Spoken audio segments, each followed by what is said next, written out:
namin. Ito mga idol, oh. Ito yung dalawang pusit. Dalawang post kung tatawagin dito sa amin. Yan.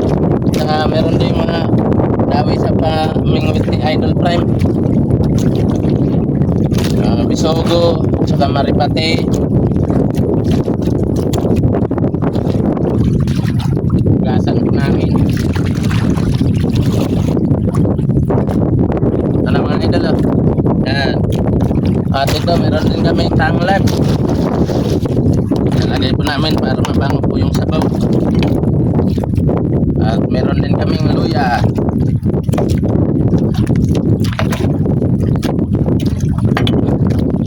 Yan.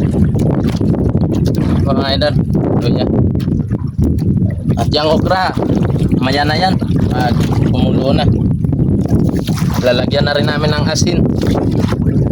So, at bitchin. Para masarap yung higop-higop. Nabasa na yung bitchin namin.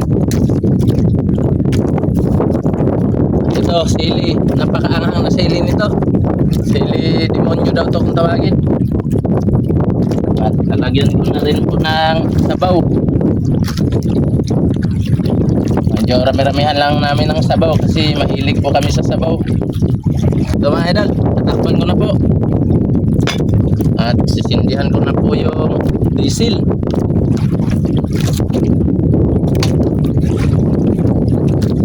Yan na mga idol, painitin lang namin ulit para kapagluto na agad kami.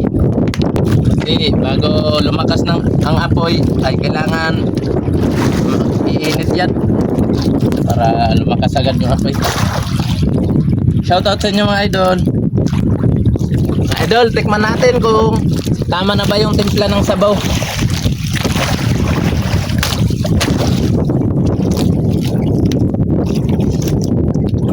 Wow, sarap talaga mga idol. Meron siyang tanglad, okra, at saka luya. Yun. Shoutout mga idol, kakain po kami. Kunin ko na po mga idol. Ito na po. Yun. Yan mga idol, oh. Merong dalawang nukos. Yan, ito pang isa, oh. Ang sarap naman. Wow. Merong bisugo. Tara mga idol, kain tayo. Yan pong ulam namin. Let's eat. Shout out mga idol. God bless you.